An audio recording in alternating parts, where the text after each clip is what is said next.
Assalamualaikum warahmatullahi wabarakatuh. Pada perkuliahan online kali ini kita akan masuk ke teori automation. Yang akan kita pelajari adalah elemen dasar sistem otomasi, fungsi otomatisasi lanjut, level otomasi. Yang pertama, elemen dasar sistem otomasi. Power untuk proses otomasi. Tenaga listrik memiliki banyak keuntungan dalam proses otomatis maupun tidak otomatis. Jadi kita berbicara dulu tentang tenaga listrik pada umumnya. Yang pertama, tenaga listrik tersedia secara luas dengan biaya sedang. Ini adalah bagian penting dari infrastruktur industri. Kemudian tenaga listrik dapat dengan mudah diubah menjadi bentuk energi alternatif. Contohnya mekanik. Kita bisa merubah dari listrik menjadi putaran motor. Thermal, kita bisa merubah listrik menjadi panas, contohnya boiler. Cahaya, kita bisa merubah listrik menjadi lampu. Akustik, hidrolik, dan pneumatik.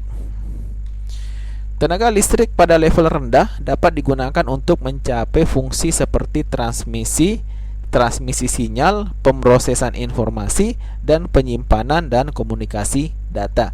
Listrik dalam level rendah artinya listrik tegangan rendah. Contohnya, listrik yang digunakan pada komputer bisa digunakan untuk menyimpan data pada hard disk, atau listrik pada radio bisa digunakan untuk menyampaikan atau mengirimkan sinyal data seperti handphone dan sebagainya. Kemudian energi listrik dapat disimpan dalam baterai yang tahan lama untuk digunakan di lokasi di mana sumber daya eksternal tidak tersedia. Power untuk proses otomasi. Yang pertama, power untuk proses. Nah, ini adalah alur proses otomasi, di mana yang pertama powernya. Jadi proses pasti memerlukan power. Proses otomasi pasti memerlukan power. Kemudian yang nomor dua adalah program instruction. Program instruction ini adalah program-program yang sudah dirancang sedemikian rupa dan dimasukkan ke PLC sehingga program ini akan berjalan secara otomatis setiap kali mesin dijalankan atau di-on-kan. Dan program ini akan mengontrol sistem kontrol, ya.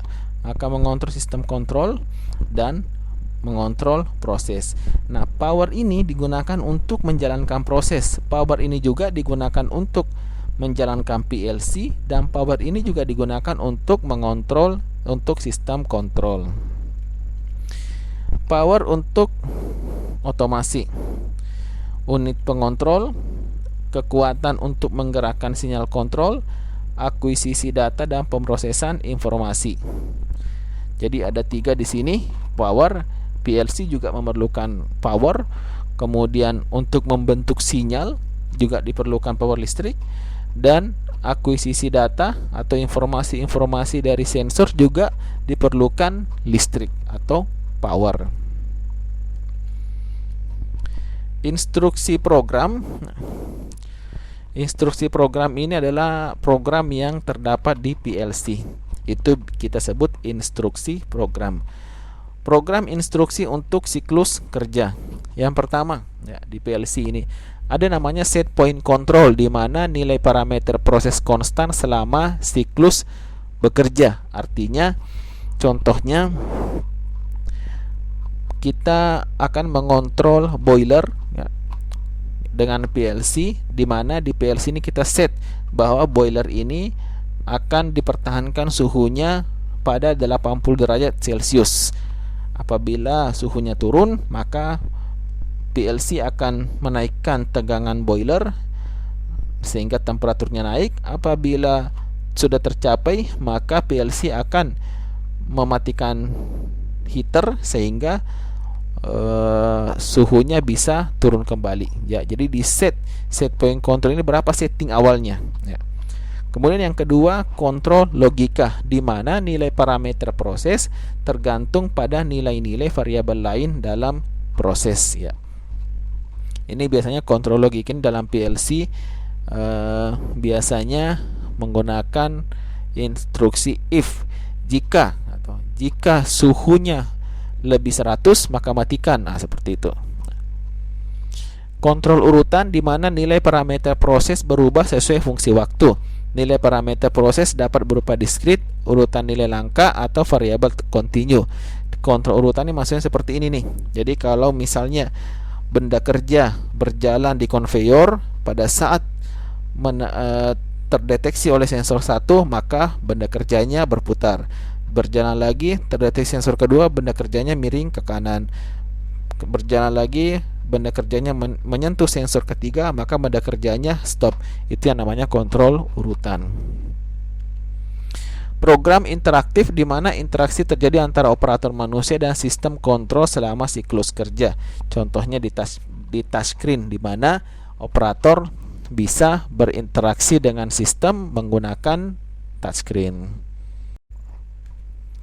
Kemudian ada program cerdas, di mana sistem kontrol menunjukkan aspek kecerdasan manusia, misalnya logika, pengambilan keputusan, kognisi, pembelajaran sebagai hasil dari program siklus kerja. Kita masuk ke sistem kontrol. Perlu diketahui bahwa sistem otomasi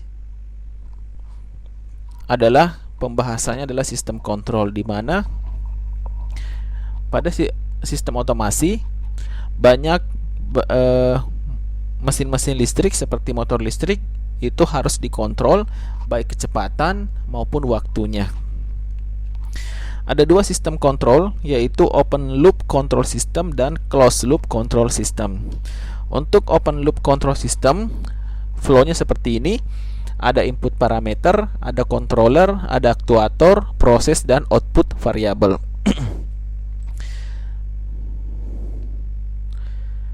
Contohnya, kita akan mengontrol proses temperatur pada boiler. Maka di sini kita set suhunya adalah 80 derajat ya, Celcius. Kemudian controller akan mengaktifkan heater atau aktuator, dan aktuator akan menjalankan proses pemanasan atau boiler. Di sini outputnya adalah 80 derajat Celcius. Ini namanya open loop control system.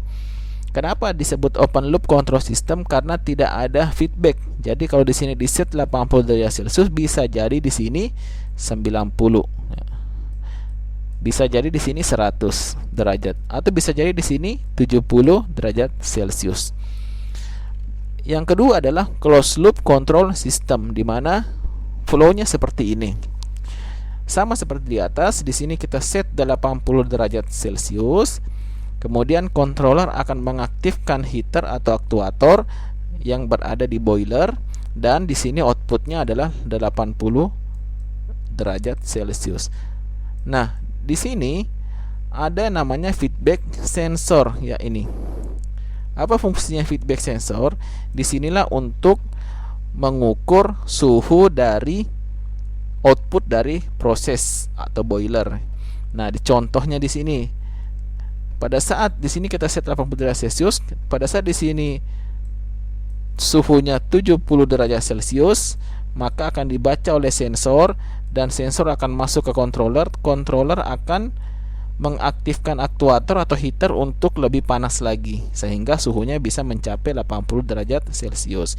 Pada saat di sini suhunya naik terus menjadi 85 derajat Celcius, maka di sini dibaca lagi oleh sensor, dan sensor akan mengontrol, akan dibaca oleh controller, dan controller akan menurunkan suhu dari heater sehingga bisa turun lagi di 80 derajat. Dengan closed loop control system, maka output dari suatu proses bisa dikontrol. Contohnya adalah suhu. Contoh closed loop control system yang lainnya adalah pada motor atau worktable motor. Di sini kita set X value ya, X value controller, kemudian input motor. Nah, dengan kita mengeset di sini X value, kita bisa menggerakkan work table sesuai dengan inputan X-nya. Contoh di sini kita set perpindahan work table di aksis X sebanyak 30 mm ya. Maka di sini akan menggerakkan controller akan menggerakkan motor dan work table akan bergerak ke sini sebanyak 30 mm. Di sini ada yang namanya optical encoder. Optical encoder ini akan menghitung seberapa jauh work table sudah bergerak. Maka di sini akan di feedback sensor dan controller akan mengontrol. Apabila kelebihan maka dia akan mengembalikan, apabila kurang maka dia terus bergerak sampai akhirnya menyentuh di 30 mm. Jadi inilah fungsinya closed loop control system. Kita masuk ke fungsi otomatisasi lanjut, tingkat lanjut, pemantauan keselamatan operator. Yang pertama, limit switch. Jadi ini adalah sistem pada saat kita mengaplikasikan otomasi, kita perlu memikirkan bagaimana keselamatan operator. Ada beberapa sensor atau alat yang bisa digunakan. Yang pertama adalah limit switch untuk mendeteksi posisi yang tepat dari suatu bagian dalam perangkat work holding sehingga siklus pemrosesan dapat dimulai. Limit switch ini contohnya limit switch kita pasang di pintu. Dari kata limit artinya kalau benar-benar pintu sudah terbuka maka limit switch akan mendeteksi dan controller bisa memberikan arahan atau bisa memberikan indikasi bahwa benar-benar pintu sudah terbuka full. Ini fungsinya limit switch. Photoelectric sensor yang dipicu oleh gangguan sinar ini dapat digunakan untuk menunjukkan bahwa suatu bagian berada di posisi yang tepat atau untuk mendeteksi keberadaan tangan manusia dalam sel kerja. Ini biasa kita sebut area sensor. Biasa kalau dalam area robot atau mesin apa saja itu yang berbahaya, maka biasanya kita pasang photoelectric sensor. Pada saat tangan dengan tidak sengaja masuk ke area yang berbahaya, maka akan dideteksi oleh photoelectric sensor dan mesin akan berhenti. Ini untuk keselamatan operator. Kemudian yang ketiga, sensor suhu untuk menunjukkan bahwa bagian kerja logam cukup panas untuk melanjutkan operasi penempaan panas. Jika bagian kerja tidak cukup panas, maka elastisitas logam mungkin terlalu rendah dan cetakan penempaan mungkin rusak selama operasi. Jadi ini untuk menyensor berapa suhunya. Kemudian detektor panas atau asap untuk merasakan bahaya kebakaran. Jadi kalau ada panas atau asap, detektor ini bisa mendeteksi.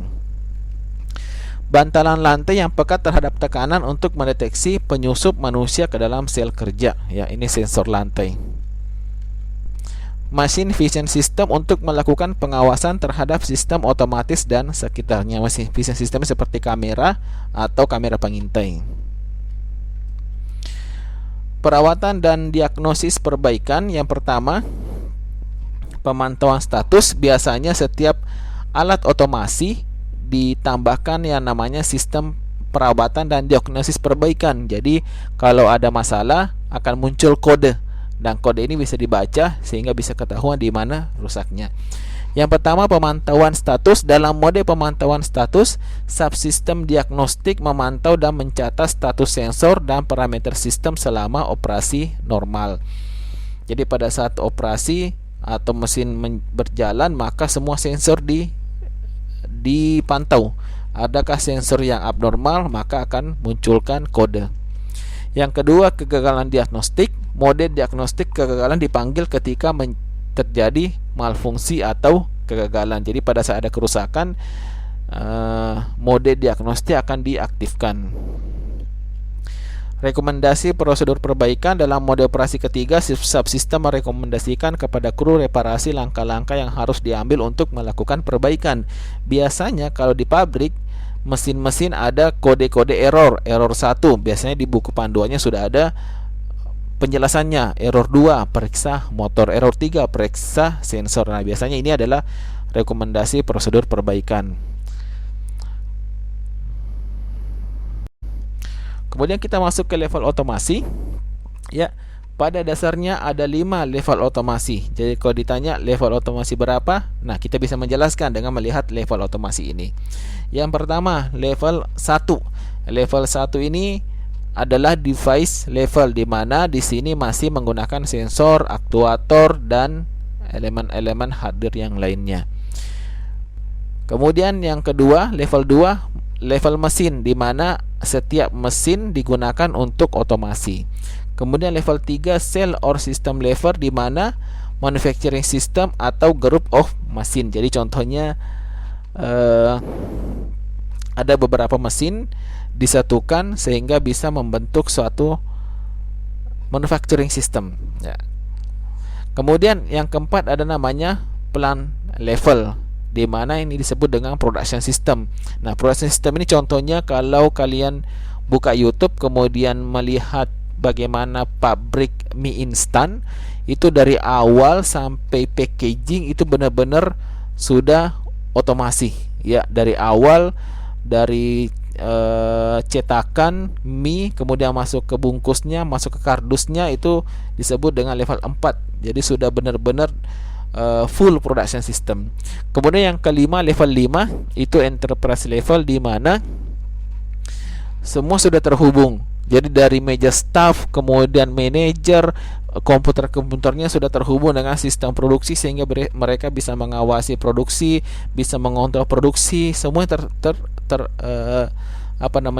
terkoneksi. Ya, ini adalah level-level dari otomasi.